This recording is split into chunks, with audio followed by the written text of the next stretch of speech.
Alright, so this is Mardu Sacrifice, which is basically red-black with a very small white splash. So we've got Showdown of the Skalds off the white splash for some card advantage / building our board up. And then we have Extus Overlord that we play sometimes, but we largely play this for the Awaken the Blood avatar side here. Let's shrink this a touch so you can see the card. It starts off costing 8, and then you can sacrifice creatures to where it gets cost down, gets you that 3/6 black avatar token with haste. That when it attacks, it deals 3 damage to each opponent. So you can plop this out as early as the 4th turn of the game if you have some things to throw away to it, which is nice. Good aggressive threat. We got some Goldspan Dragons to fly up over the top. One of the ways the splash in this deck is really enabled is Deadly Dispute, Kalain, Shambling Ghast all make treasures for us, which is great. We also have the 8 white pathways in here for a 3-color combination, as well as Sejiri Shelter. So let's go ahead and dive on into some games with this. This archetype felt pretty reasonable in Standard 22 before rotation happened, and we got the new set. So I'm interested to see if it feels like it has legs to keep up in the bigger format or not. I feel like this one might have the racing power we need to keep up against blue-red, but we'll see. Discard spells over the sideboard should hopefully help a touch there too. Feels magic, man.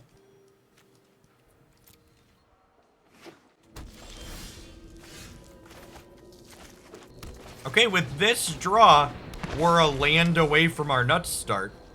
So we get to go Ghast into... Sorry, untapped land, I should say. We get to go Ghast into Deadly Dispute the Ghast, get some treasures, play a Goldspan.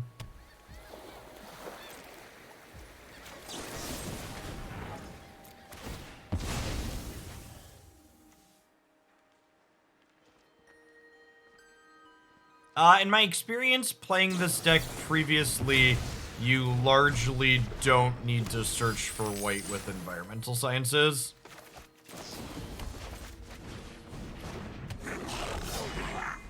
The white is very much a splash that is enabled fine off of treasure tokens.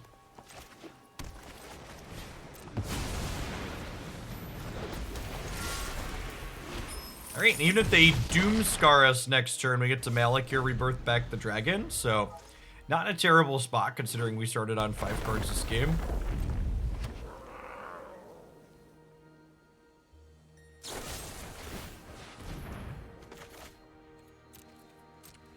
The treasure first here.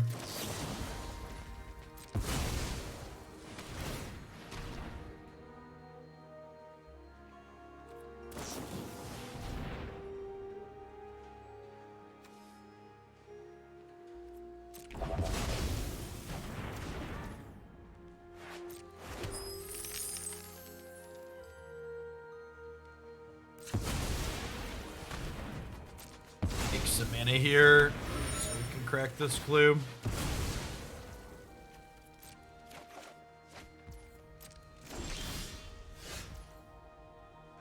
Okay.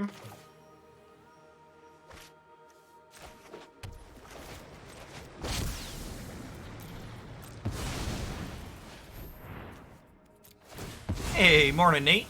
Thanks for the half year. Welcome back. Let's put them to 13. They sack a creature, we attack them to 7. Man, imagine if we were +1 to 2 cards this game. I don't want to share what costumes we're going to be doing for costume week at the end of the month. I want them to be a surprise. I'll tell you that we will be doing an owl for one of them.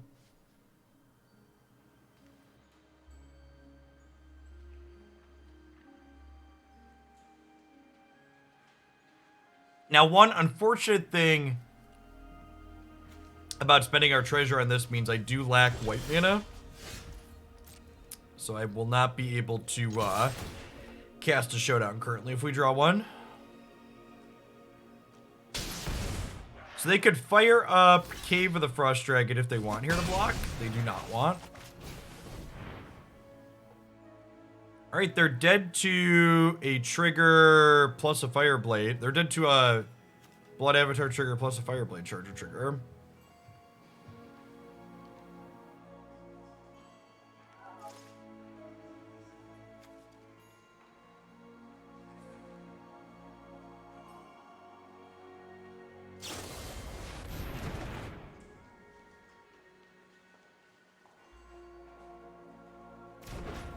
"15 months, Great Pax. Welcome back."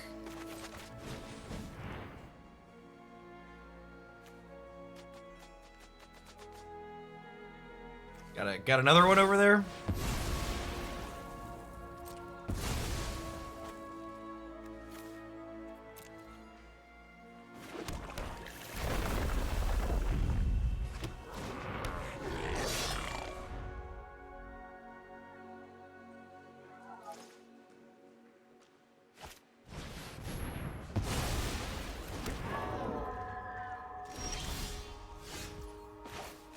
Alright, chat.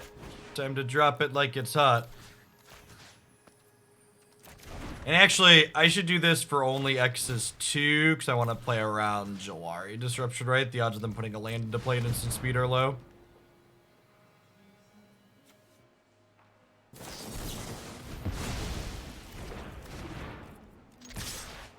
It hath been stroked. Hey, Goldspan off the top is in lethal territory.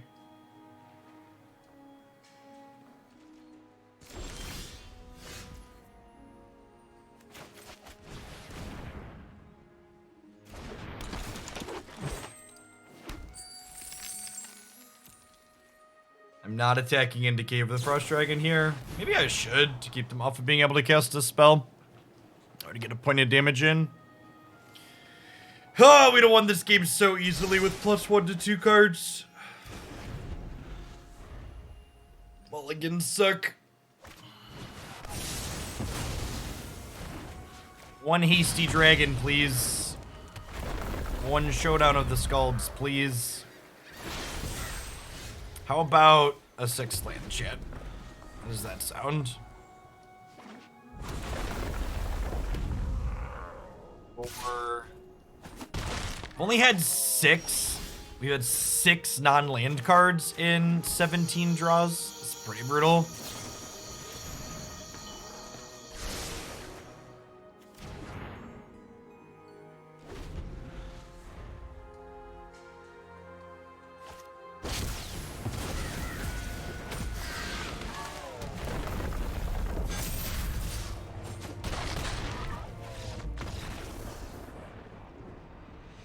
This is where the magic happens. Those are the types of games that don't make the cut on the new channel. The garbage type games where you made okay decisions, but it didn't really matter because magic happens.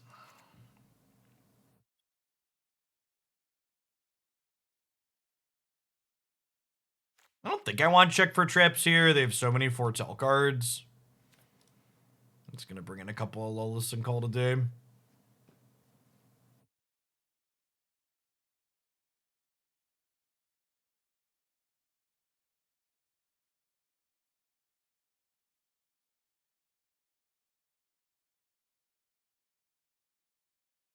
Just make another channel for the masochists that only include games like that.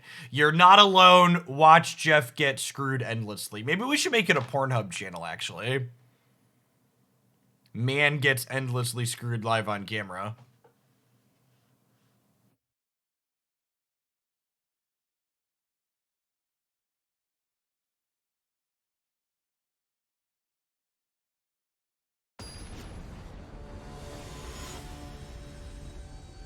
Bonka TOS.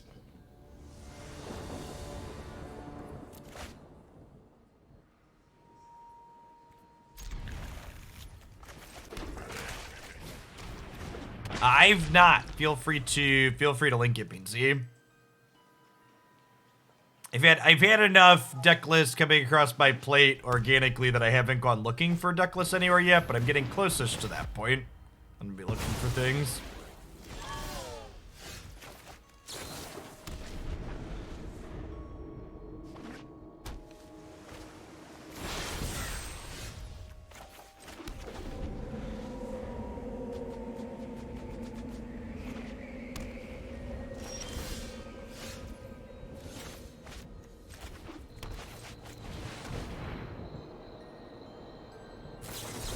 Gonna head to the Space Jam here.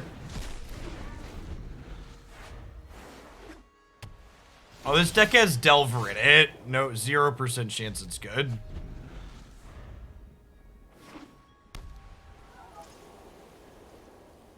That reminds me, I need to try Strosky's blue-black Demi-Lich deck that notably did not have Delver, because Strosky is has a very big brain.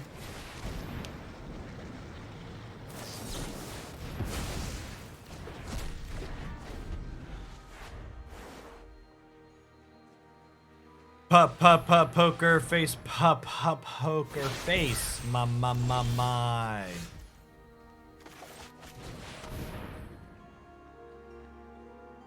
Welcome to the jam, it's time to slam. Hey, thanks for the tip. For Elish Norn Historic Brawl, that sounds great. The fact that the foretell cards help you enable teachings is so gross.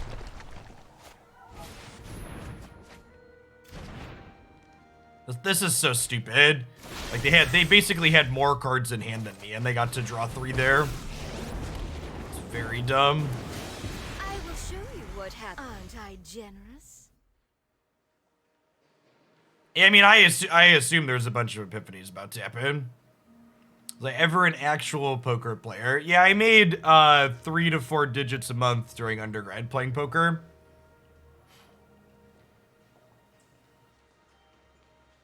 I fell away from it once I was an adult with a job because grinding poker is incredibly tedious. Playing poker optimally involves an incredible amount of sitting on your hands, which just isn't particularly interesting a majority of the time.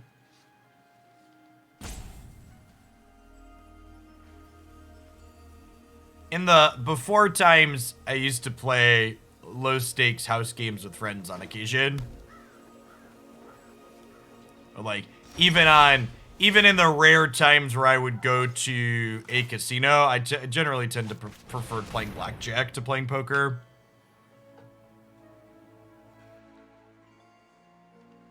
No, game sounds are coming up.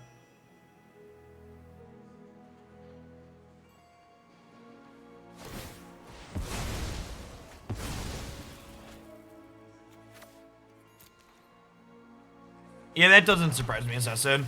A lot of people who live in it's much easier to make a living doing online poker in non-US countries too. Where your cost of living's a bit lower. If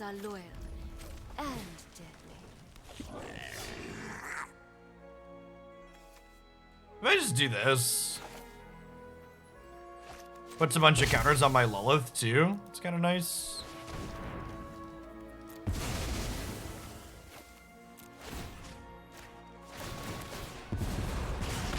Do what I demand.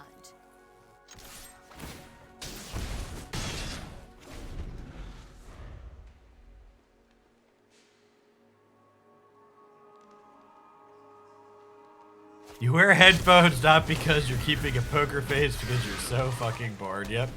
All right, my body is ready for all 3 of these to also be Aldrin's Epiphanies.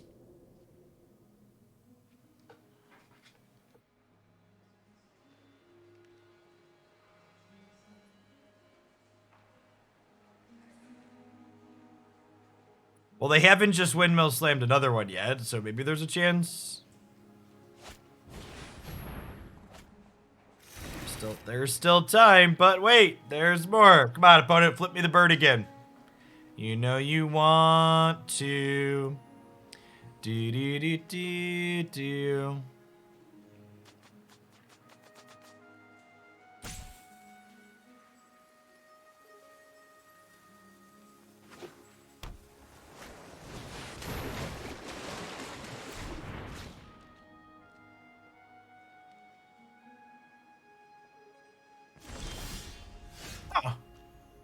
That went much better than expected. We just jam a Goldspan Dragon and like make some friends with Lolth.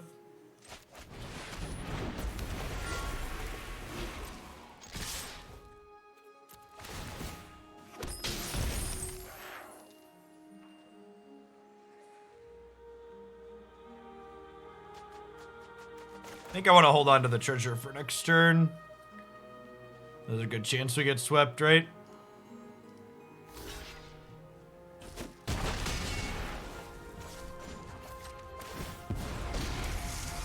We will slay our enemies. Slay the enemies.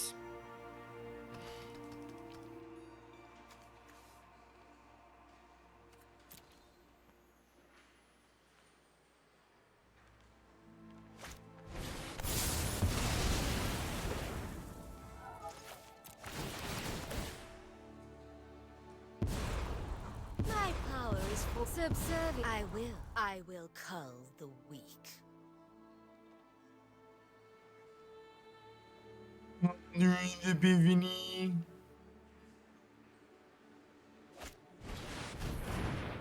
Whoa, we're not taking extra turns.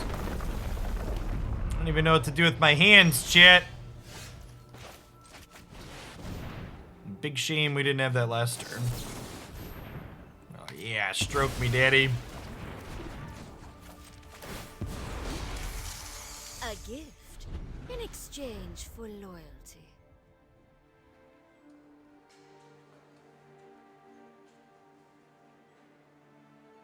We have in fact drawn almost all of our 5 mana cards.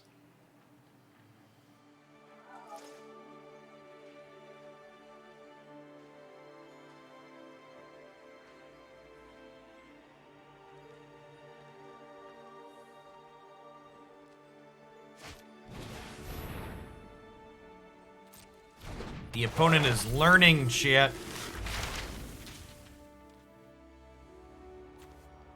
Blood Artistry print. I imagine small.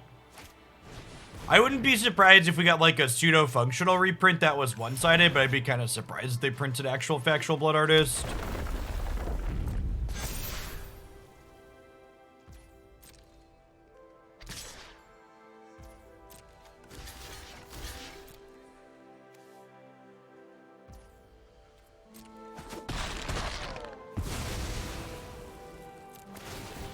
Just trade these off rather than letting it build up. Lolth gets to make some friends again here.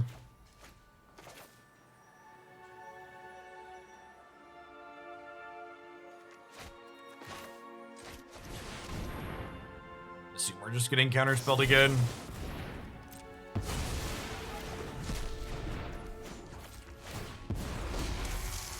My power is for annihilation. Gameplay against decks like this was already dry enough. The fact that they take extra turns on top of having endless counterspells and sweepers is quite the snooze fest.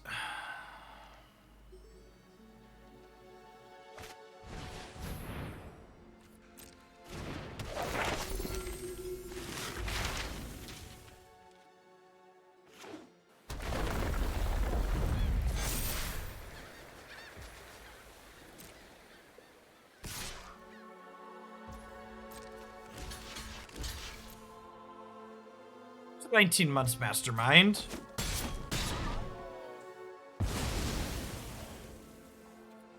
Found a brawl deck that's being paired against significantly weaker decks. Do I keep playing it or do I stop? Well, it's whatever makes you happy, man. Does it spark joy, mastermind? If it does, you know, you do you.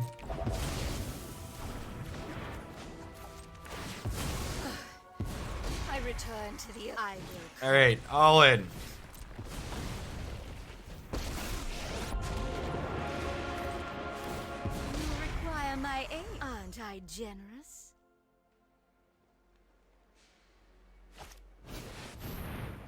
Oh, you'll fall. Well, that's the thing, right? Like their deck is like Aldruin's Epiphany in their deck is kind of like Shark Typhoon in a way, right? Like they don't have to put actual win conditions in their control deck. Their cantrip incidentally does something powerful and kills us. I think is honestly the best comparison there. So the 19 months, Obi-Wan Kenobi. Yeah, this is an old one. It was cold out this morning. We're down into the like mid 50s. Or like Field of the Dead. Nah, Field of the Dead had more of a cost to it. I think Field of the Dead was less free than Shark Typhoon or Aldrin's Epiphany.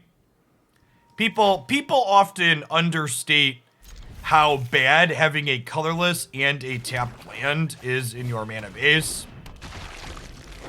And, like, you had to, like, fuck up what lands you were playing to do that, too. So your mana base was less consistent and had miscellaneous tapped lands at various points. Yeah.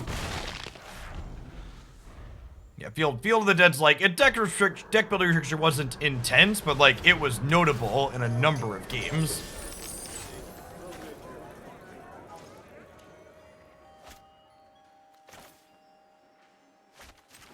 I don't think I want to Meathook just this. Pass for now. I mean, if Epiphany didn't make 2 birds, it would just be like, it'd just be bad time warp, right? And that's fine. Epiphany's not playable if it doesn't make birds.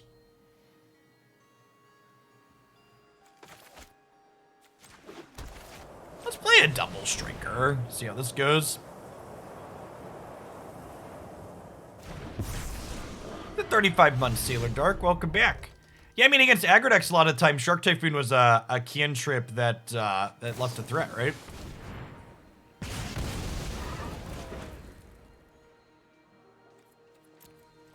What's going on, Dwight? Thank you for the almost 5.5 years. Welcome back.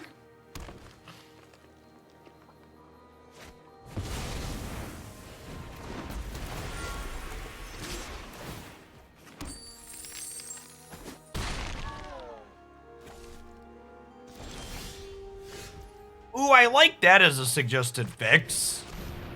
If you had to foretell it to get the birds, and it just, like, cost the same amount of... Oh, man. When the green-red deck negates you... At least they aren't countering your stuff, right? Why would you do this to me, Tubos? Why would you wish this plague upon my family? What did I ever do to you?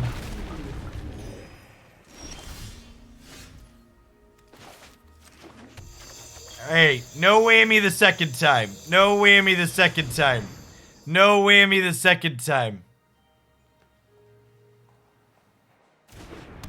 Oh, thank goodness. Goodbye, friends.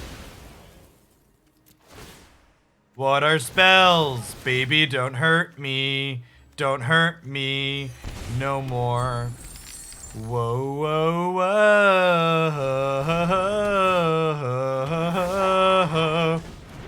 Hey, hey, hey.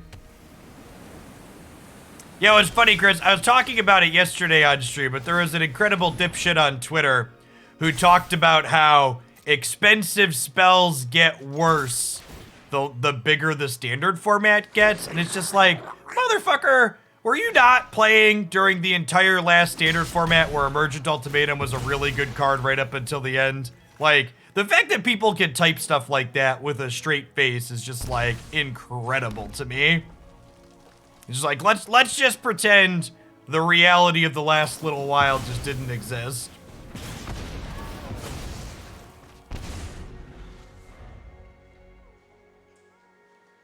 And, like, the funniest part was, like, people played through that entire format with their 7-mana Emergent Ultimatums while Mystic Dispute was legal, right? Like, 1-mana Mana Leak wasn't good enough to stop the 7-mana sorcery from being playable.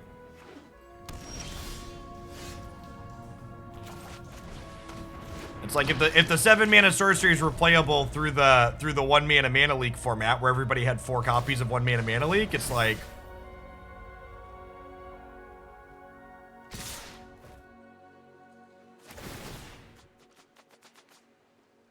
I mean, even in Modern, like, Scapeshift was playable for a long time, right?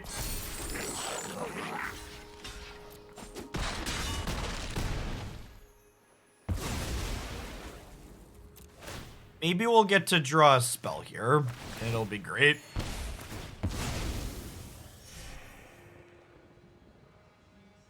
Even just a single creature doesn't do it here, though, right? Yeah, Sedge, the Ranger's class kills us.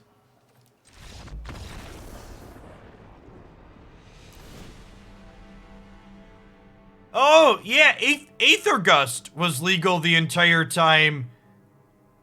Aether Gust was legal the entire time Original Ultimatum was seeing play too, right? Or did that rotate sooner? I forget.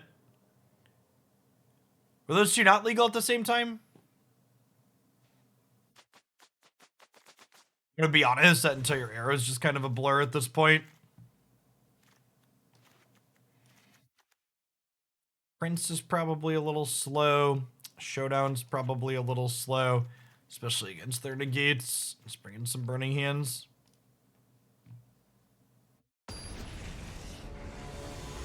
Aether Gust rotated first, right?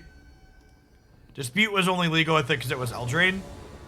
Yeah, Aether Gust rotated with Zendikar.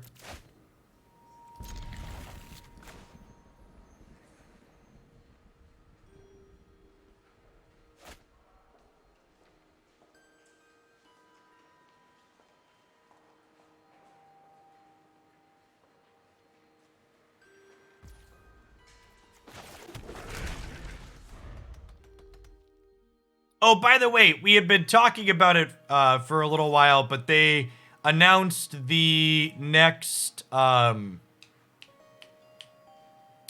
it called? They announced the next spoiler season. October 28th, we start getting stuff for Crimson Vow, end of the month.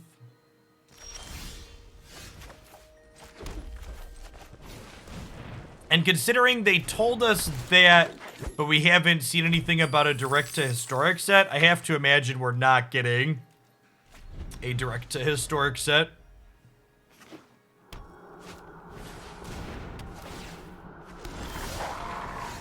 So we'll know the best deck by the 29th? Nah, Reddit and a lot of content creators will know the best deck by, like the end of the first spoiler day. I mean, and even a non-facetious answer, if we're being honest with ourselves, is the best deck will probably just be the Aldrin's Epiphany deck, right?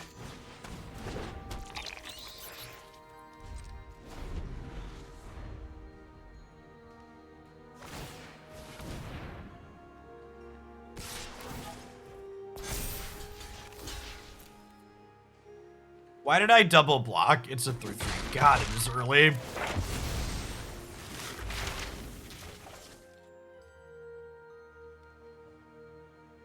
Vow will have counters to Epiphany. Yeah, I really hate that argument of like, we need to wait and see if they print counters to it. It's like, okay, so you're telling me what you actually want to play is you want to play this really god-awful game of did you draw your hard counter to Epiphany when they had their hard counters to Epiphany? And then let's like say, was your hard counter to Epiphany that they printed an artifact? Did they have Prismari Command? Do you just like, you want to play matches of Modern basically? That just like revolve around like, did your sideboard card show up?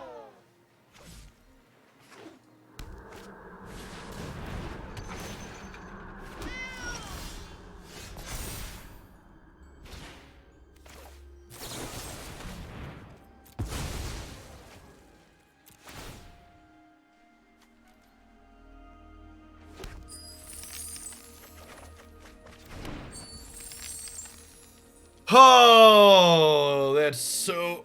I'm gonna take a mulligan after my bad block. Just awful variance. The old draw no spells and die into draw... What, we drew 6 extra cards between these 2 turns and missed my 5th land drop. Feels Magic the Gathering, man.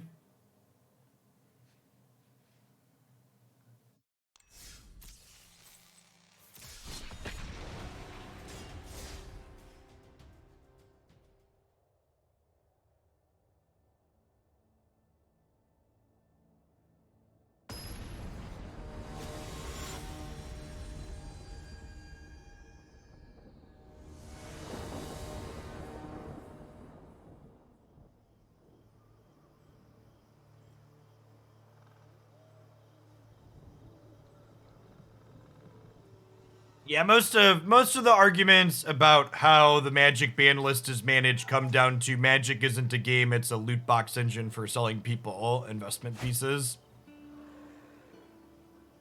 Which is big sad, but it's the reality in which we live.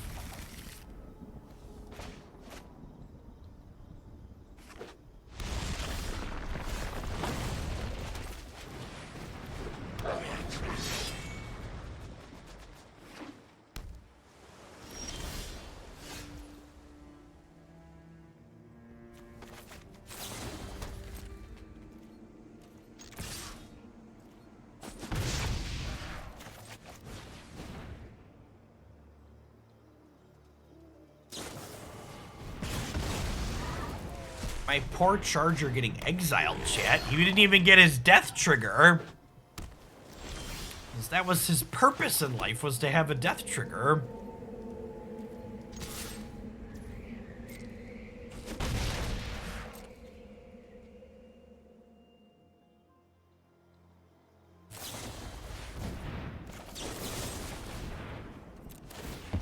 This is incredible exchange for us. Get to counter their divide by 0 and cast our thing.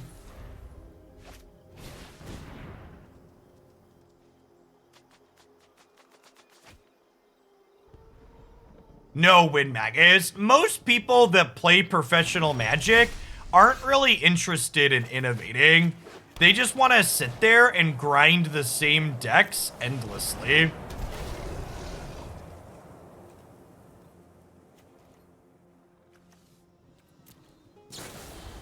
Innovating is work.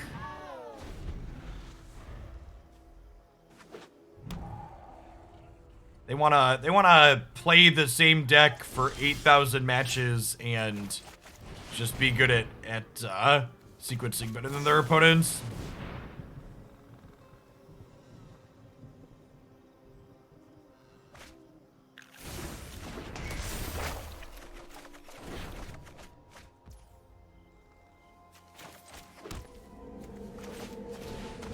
We hit 2 lands off of that, so that's nice. 3, kinda.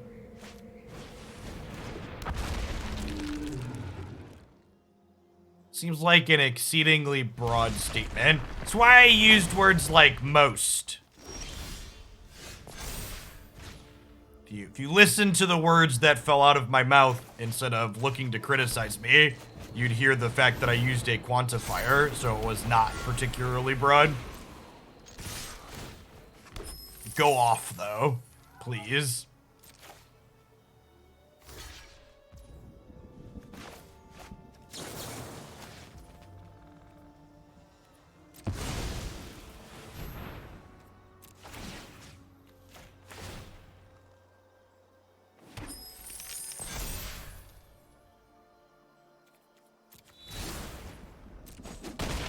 Okay, so we're gonna do this, and then we're gonna Deadly Dispute.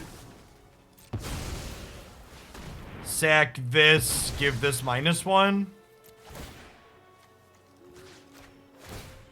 Our deck's a lot better when it has lands and spells, chat.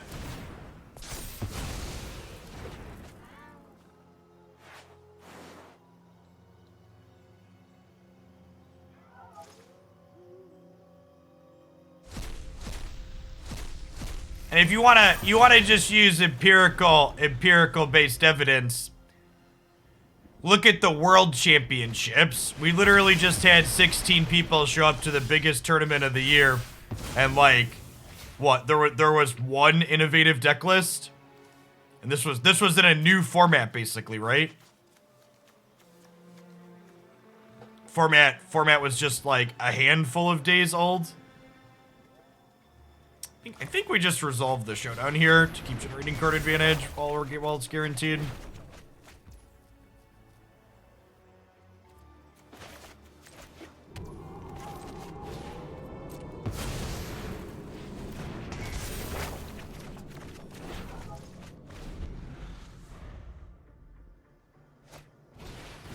What was innovative? The blue-white tempo deck was very, very innovative. Introduced a new archetype to the format.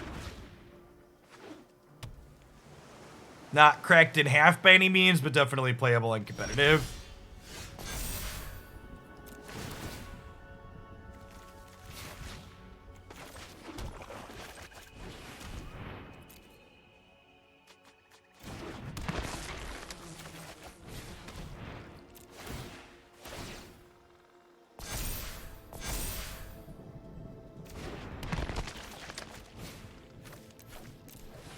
Cast this for 0 just to get it into play and to put counters on this.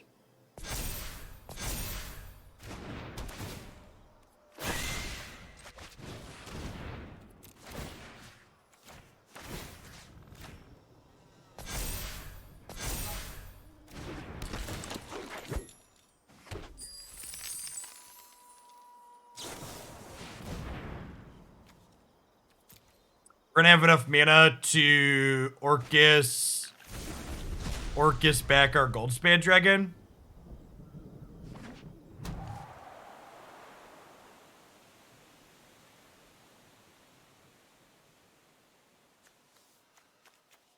Six, 7, 8, 9, 10.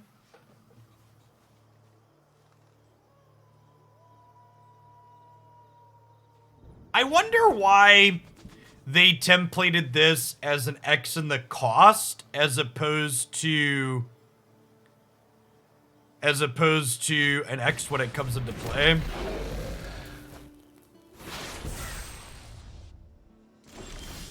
Now, I think the odds of them having another burn down the house there was kind of low, whereas the odds of them having spot removal or a bounce spell was reasonably higher. Alright, well, now we Goldspan into Orcus for 1.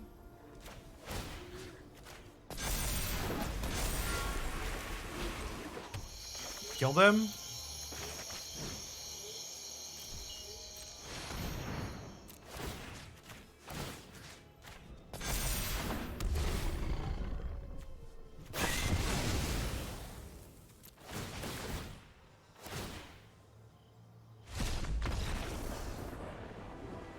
Kind of surprised they didn't sweep the board with that. I feel like that was a little bit loose on their part.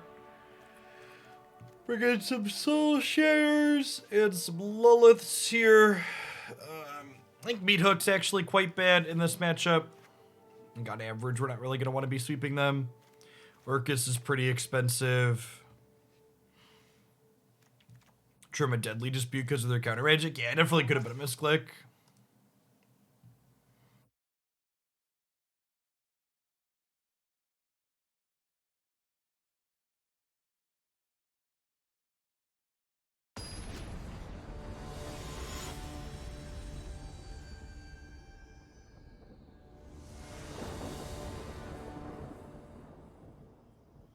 From what I've heard, a lot of people who enjoy Metroid-style games are enjoying the new Metroid game. I just never get into that style of game.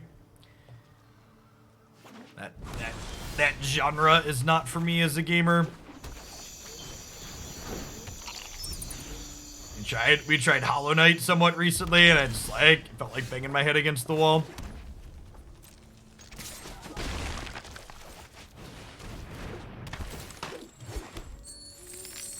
To the follow Shuriken. Morning, AJ. Cletus! Get in here, Cletus.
Edge.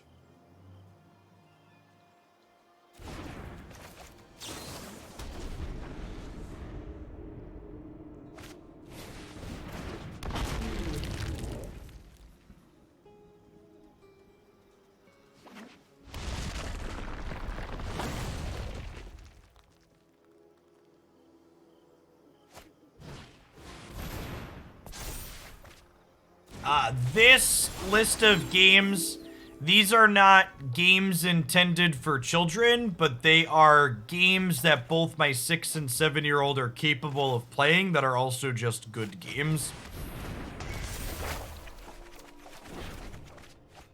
Chrissy and I don't really buy kids games. We just like pick up things, and then if we play them and think the kids can play them, we play it with them. This would also be a list of games that are good for playing with muggles. Yeah, these are all decent muggle games. Maybe Dice Throne is probably not a good muggle game, but the rest of those can be played with non-magic people very easily.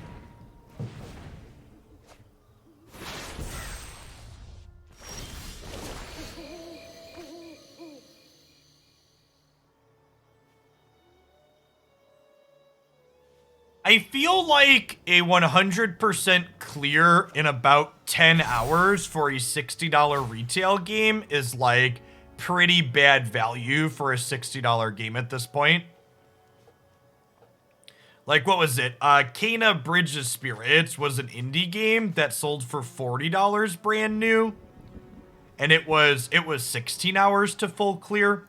And I think that's pretty reasonable. Like, it wasn't like a full AAA price, and it was still like 16 hours. It's a muggle game. Muggles refer to non-magic people, for people who are not familiar with the Harry Potter universe. So I typically refer to non-magic players, non-magic gamers as muggles.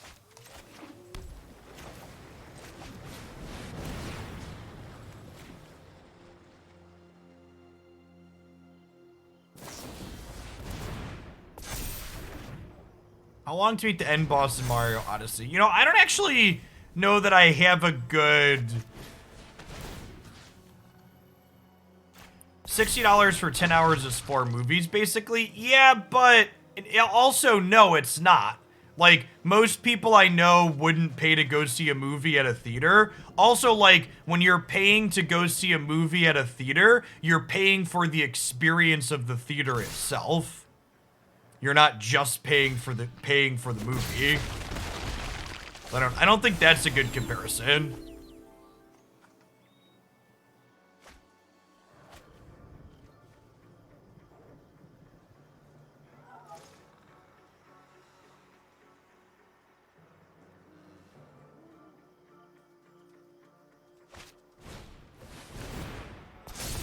I did what could... It wasn't quite a speed run, Zam, but it was a Witcher 3 playthrough that mostly just beelined the main storyline my first time through, and it took me like over 60 hours.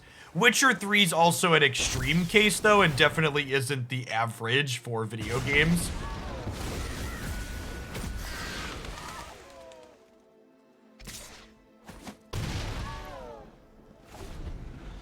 Yeah, I think Assassin's Creed Valhalla falls into that same category, though.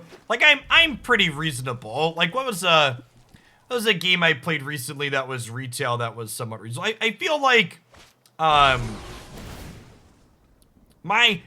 someone who fancies himself somewhat reasonable, I think if, I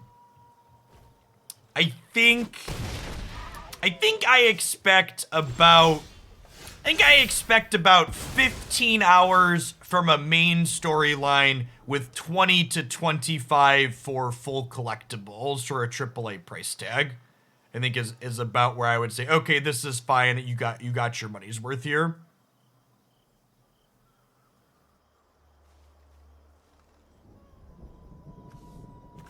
Yes, you should wait until after I email you back to send me dollars for a donation. We were with Yennefer for our first Witcher 3 playthrough. We're supposed to be getting a next-gen update for the Witcher games later this year, and I think when they do that, I'm gonna do a second Witcher 3 playthrough and focus on more side quests for that one. Once they increase the graphics and add PS5 controller support. How much do I want to attack with here? If I leave back 3 blockers, I guess this isn't blocking. We're in kind of an awful spot, huh? Because I can't kill this.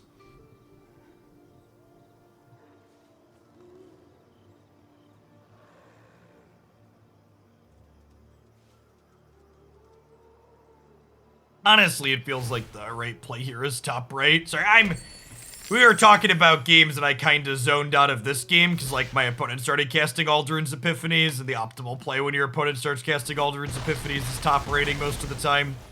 Like the game hasn't ended yet, but I probably can't win, right?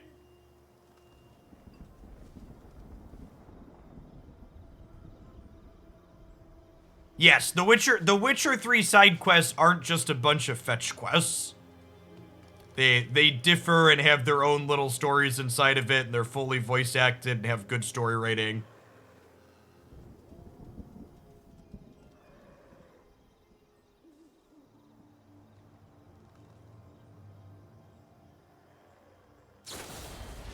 If you want to watch me experience Witcher 3 for the first time, there is a playthrough up on my main YouTube channel. That's about 60 hours or so of me beelining the main story.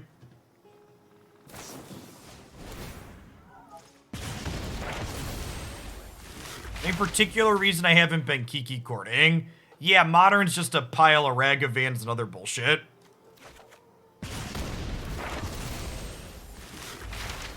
Once the novelty wore off, once the novelty wore off of the rest of it, Modern became very dry very quickly. And it wasn't just me that had that opinion of Modern being dry very quickly. Even before I was kind of Moderned out, all of the metrics went to crap on all of my Modern content.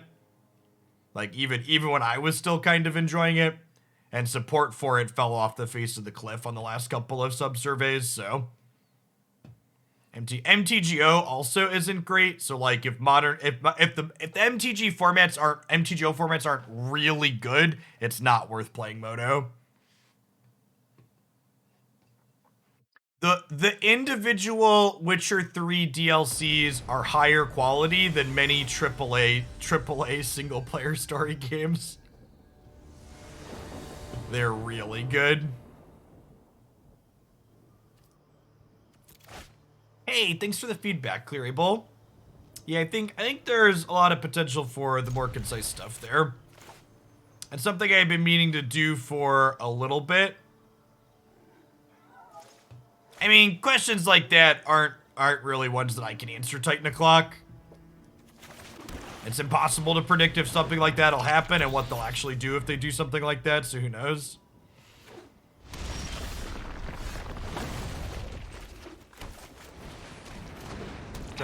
Trying to predict what Wizards will do with their ban list might as well be throwing a dart at a board. Super. The only thing consistent about WotC decision making is that they're inconsistent.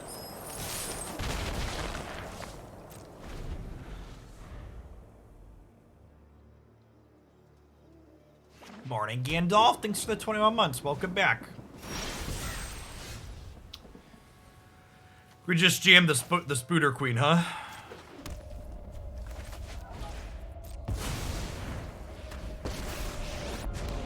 What's going on, RPG Fun? Thanks for the 21. Children, do what I demand. Their mana base start here is real slow and awkward. Getting this down before they have counter spells up's a big deal.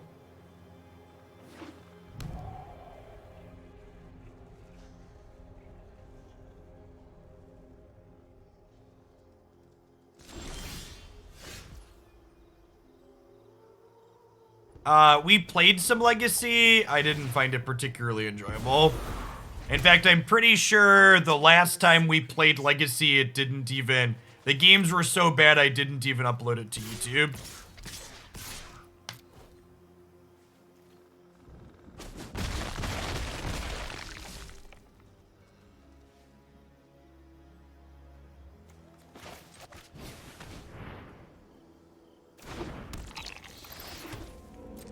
I am not considering playing any games that are not already in the stream queue.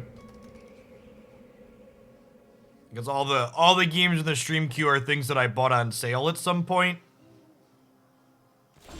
So, unless I get a donation for something, I'm gonna be picking things out of there. We'll probably start another variety game next week. It's bold to bargain with me. Let's start jamming.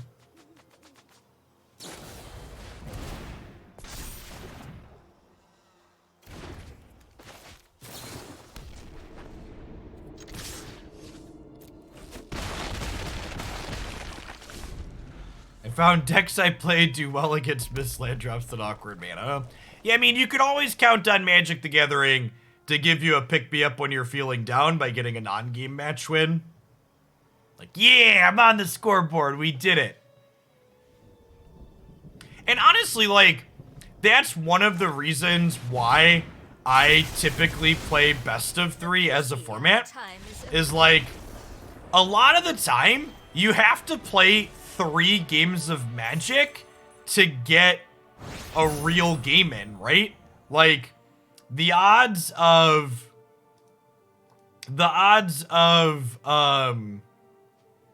like both players getting to play happens like 1 in 3 or so, maybe slightly above that.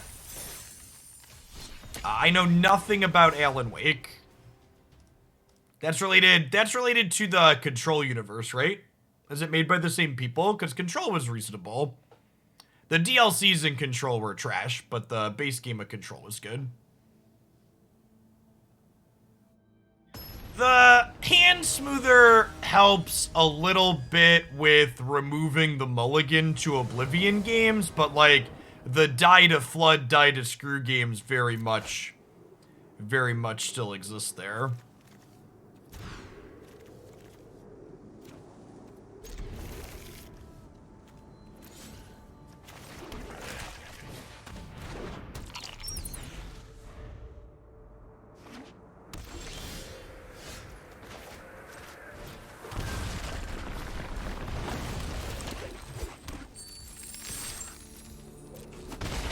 I find games like Storybook Brawl very dry and uninteresting.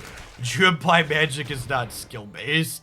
I implied that I didn't even imply. I said outright that the number of non-games you play in Magic is higher than any other card game. That's not really a hot take. That's just the objective truth.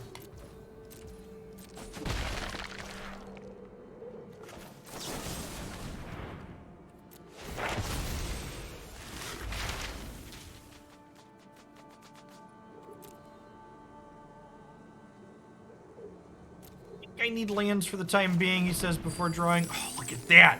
We took environmental sciences and didn't draw 2 lands. That's exciting.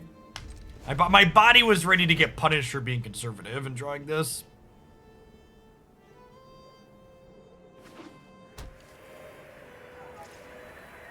The Alan Wake remaster just came out, I believe. I think I saw that on my timeline.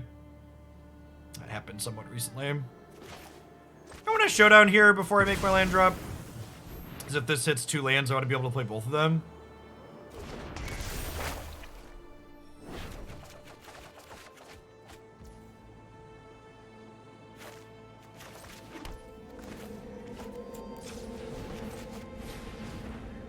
I'm gonna be honest, I checked out of watching Worlds as soon as the blue-white tempo player started having a bad run, because they were the only interesting deck there. I don't really care about the individual people playing Magic. I just want to like watch decks being played.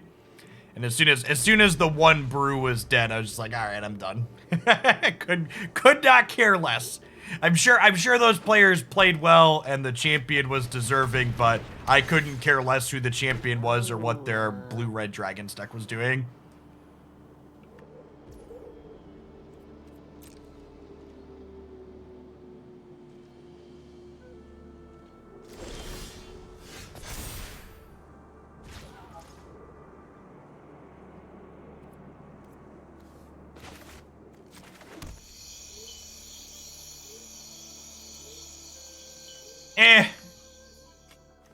You could call me a little bit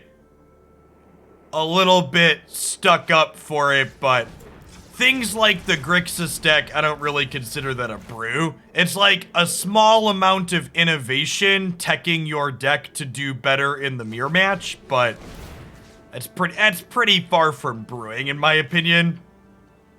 That more falls in line with optimization. And you could tell me that that's splitting hairs, and maybe you'd be right, but that's how I feel about it.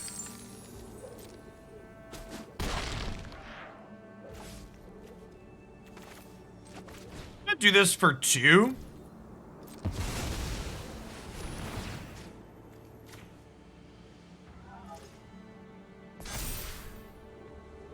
Oh, I should have saved the Fireblade Charger, actually, right? I was thinking I could use the Charger to kill this, but I actually can't because its attack is 0. From the Massacre, that's a little bit of a non-bow between those 2 cards. If you're preparing for the mirror, you're really not playing a brew. Yeah, that's a good way to put it too. Yeah, I think it's fine to call that innovation, but it's really not a brew.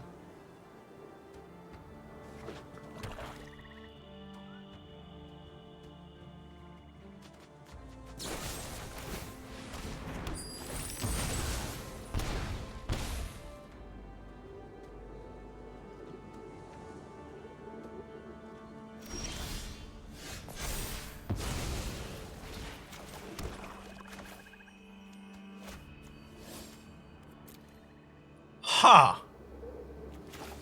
So if we Extus here, I can environmental sciences and pick back up Goldspan.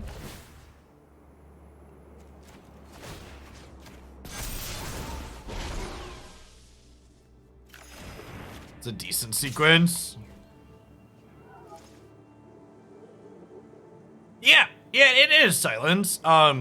You know, there's so many card games out there today, right? And you know, I was criticizing Magic as having more non-games than other games. And while that's certainly true, those non-games in exchange do give us one of Magic's greatest strengths, which is its deck building variety.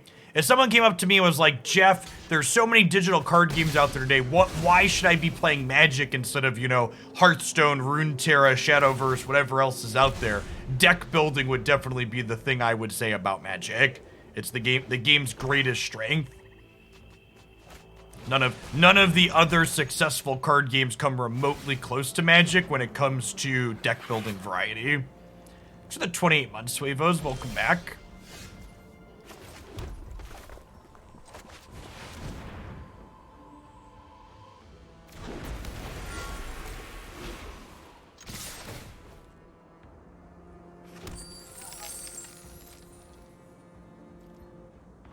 Yeah, and so, honestly, Caker, I think there's something to be said about the average person not really wanting deck building variety, because the other games that have existed that have come close or surpassed Magic in deck building variety would be like Hex TCG and Mythgard, and those games fell flat on their face, right? And part of it is the market is hard to get into, but I think another part of it is a lot of people don't want that much decision making. For as much as people complain about it, having decks build themselves is a good thing for a lot of people.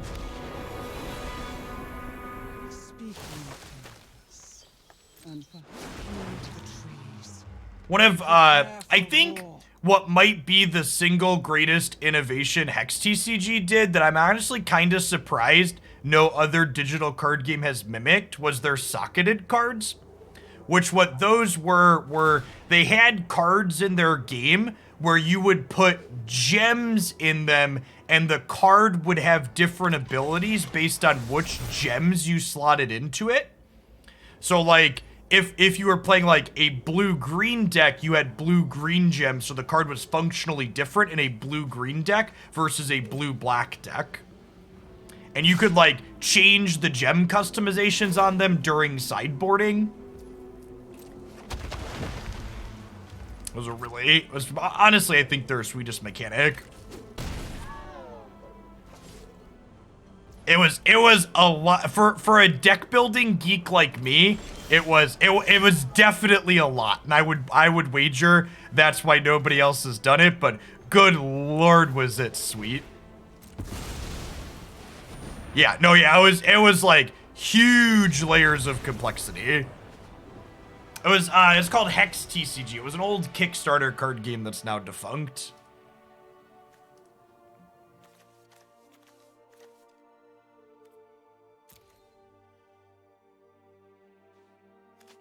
Alright, so like playing green-black stuff.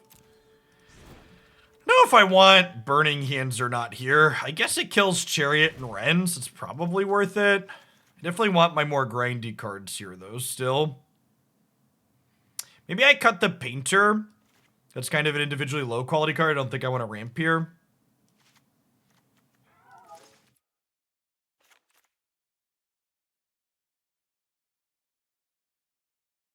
Yes, sideboarding is already unpopular in Magic because it has lots of complexity in it. Sideboarding is the single most difficult thing, one of the single most difficult things in Magic the Gathering, because sideboarding is basically a deck building exercise mid-match.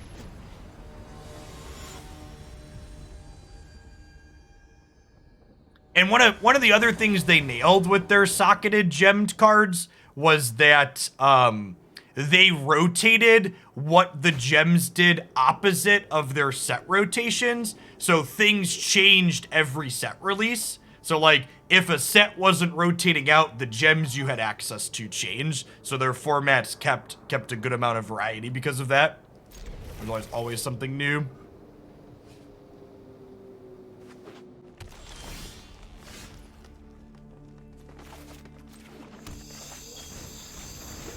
Our deck seems sweet. When it plays a game of Magic, it seems okay.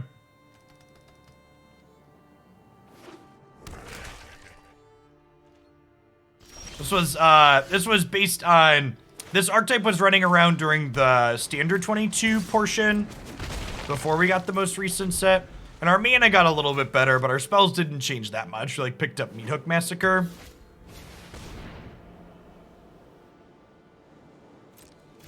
I think we just burn this down, huh? It uses our mana for the turn. Is that a property someone could buy and re-release? I don't know.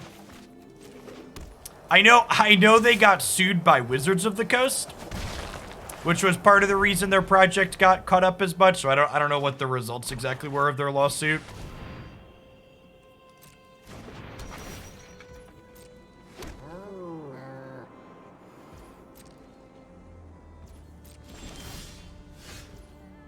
Our lack of a second red here is a touch awkward.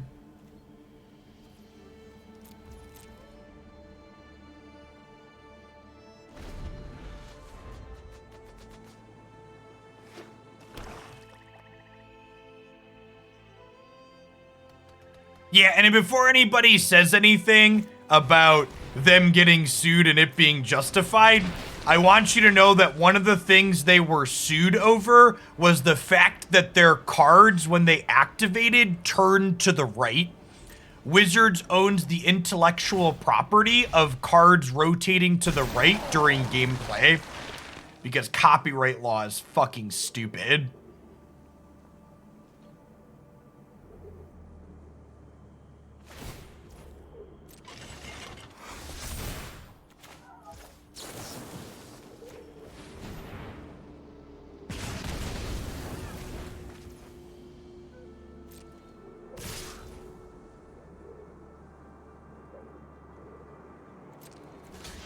Yeah, I get to block here and make a treasure, and then we get to Orcus for Extus too, right?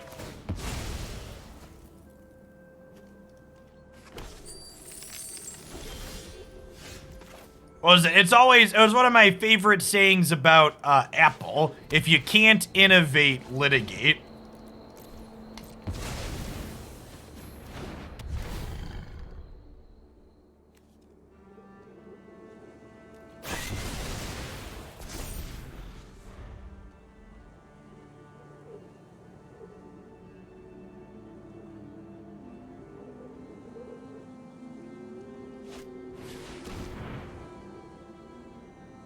Yikes. I think we keep the dragon and hope to draw a red source here. We close pretty quick in the air if we find a red source.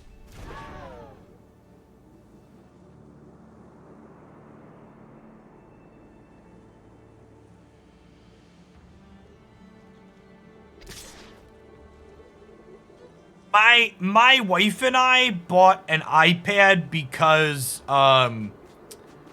we wanted a specific learning app called Osmo for the boys to be able to use, and it only worked on iPads or specifically Fire devices for Android, and all of the Fire devices have like trash specs. So we're like, okay, we'll just get an iPad that's like a faster piece of technology than that. And I cannot understand why anybody, like, I will never understand after using this iPad for the last year now why people rave about Apple's interfaces. It's so awful. I think the number one thing to point to a specific thing that's awful about Apple interfaces, the fact that there isn't a standardized back button for iOS applications is the biggest piece of trash design interface in the world. Like, that's the number one thing. Like, I know how to get around iOS at this point because I've been using it for over a year, but the fact that there isn't this always takes you back a screen in whatever application you're in is just insanity. It's just awful.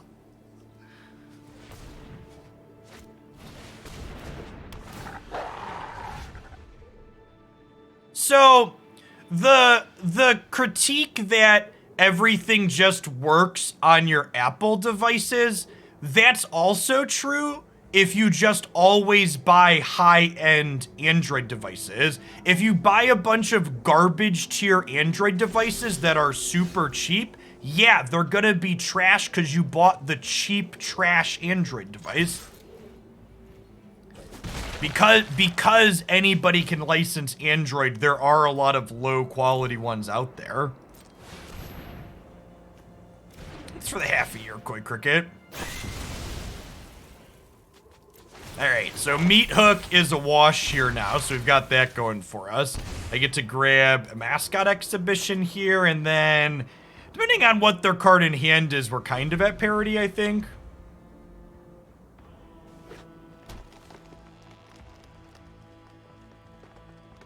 There's a back button for apps. Sure, but that's not consistency, Dimstar. So, like, obviously each application could build in a back button, but a lot of them tend to build it in differently, and it behaves differently.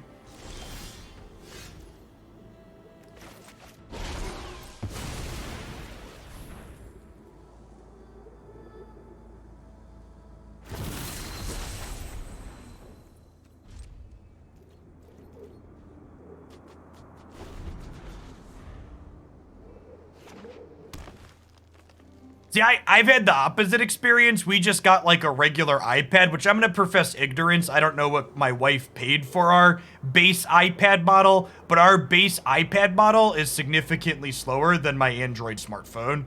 It's not particularly close. All right, I think Blood on the Snow grinds us out here solidly.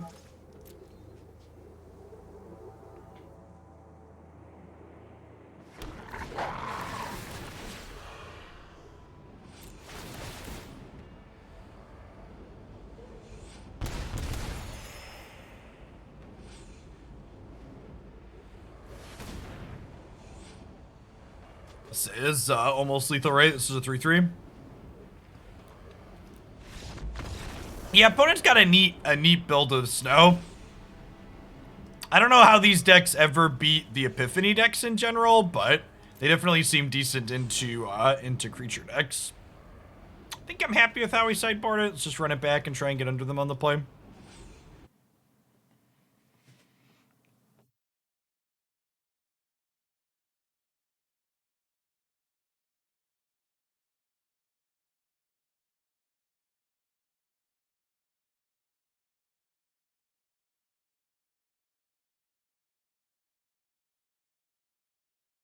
All right, it's warmed up enough, chat, that we can take the sweater off. Show you my wonderful Nico Kolas shirt we have underneath.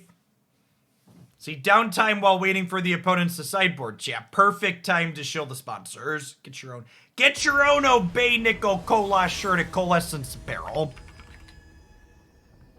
Sound? No, there's just no sound while you sit there and wait for the sideboarding to finish. It's just good design.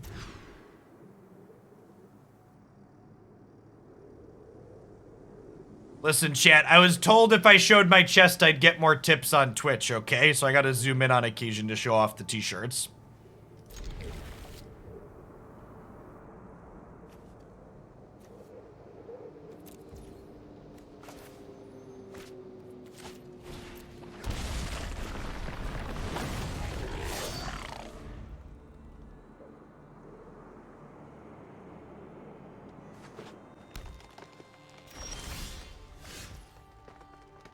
I don't own a hot tub, but I do have my microphone right here, so we can practice licking it if you want. I heard that was the Twitch meta now. One more, please. See, chat, it's working. It's working. The dad bod got us biddies.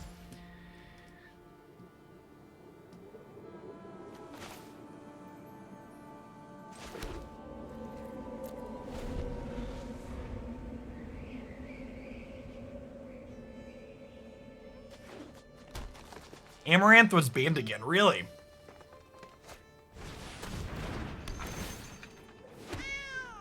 So, my wife and I actually had a hot tub at the old house that we had before this one a few years ago. We actually got rid of it. Maintaining a hot tub is like a tedious amount of work, chat. And we're not, my wife and I aren't really hot tub people, so like, well, they're not a cesspool if you maintain them.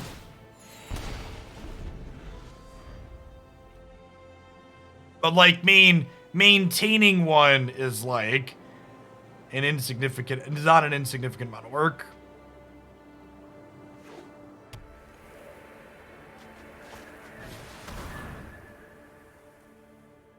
Oh man. So hope to draw land and kill them with Goldspan.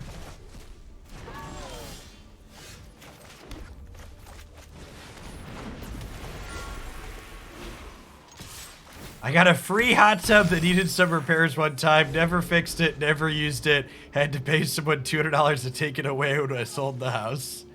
Yep.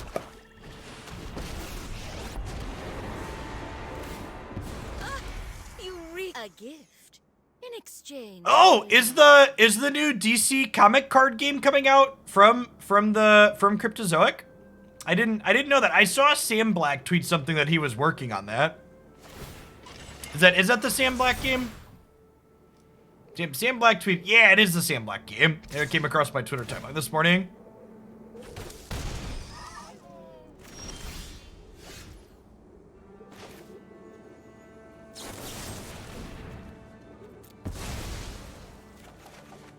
Listen, chat, I'm all for checking out potential new card games so long as they don't involve cryptocurrency.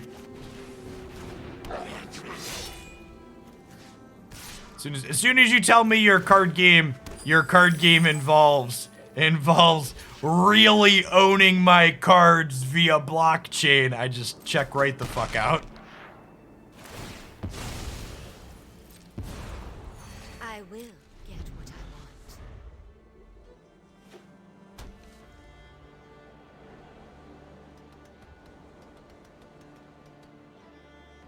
About owning your cards via NFT.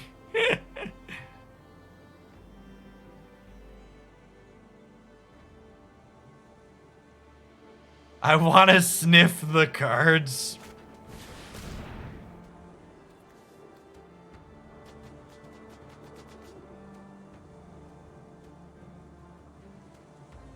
No, I get you. I get you. I don't mind if I don't mind if things have a paper component. I just like want them to have a digital component as well.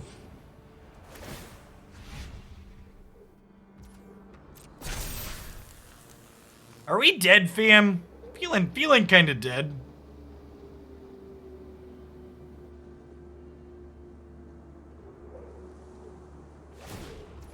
October 28th, there was a tweet on the Magic thing. And I don't know if we can come back through. I think I'm gonna be done with this one. This deck doesn't seem very good. It's definitely feels like another one of those decks that was kind of okay during standard 22 season and then feels thoroughly outclassed now that other things got more powerful. Do you have any opinions on Flesh and Blood? Flesh and Blood, what I'm about to say has no opinion or fact based on the actual quality of the gameplay with Flesh and Blood. The only thing I needed to hear about Flesh and Blood to know that Flesh and Blood was not the game for me was that there are mechanically unique cards in Flesh and Blood TCG that appear once per 40 boxes, not 40 booster packs, 40 booster boxes. Flesh and Blood feels like someone asked themselves, how do we take the pack lottery and crank it up to a 12? They take the predatoriness of what Magic the Gathering has done that sucks and just like, yeah. And part of the reason almost assuredly that places like Channel Fireball and Star City dove into Flesh and Blood is they're manufacturing lottery tickets, Flesh and Blood. There are cards in their game that you can like open up out of packs that are like $500 staples or something stupid. And for the record, I don't think unique art cards are bad that are alternate variations of things, but I think having mechanically unique cards that are expensive is awful. And the fact that the game, like, that game's gotta have a bubble coming, right? Because it's like only been out a few years. It feels like a crypto card game, basically, right? Like a bunch of big names jumped in and pumped up the price because they all stand to make a profit off of it.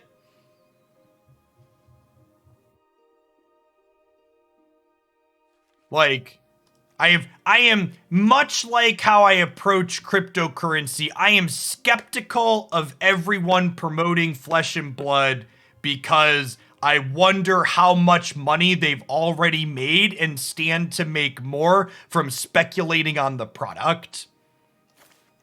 And the game might be good. But maybe the game is great. But all I know is there's enough really good games out there that I have no desire to dive into a game like that, where that kind of cryptocurrency Ponzi scheme, can't trust what people are saying because I don't know who's out to make a buck isn't on it.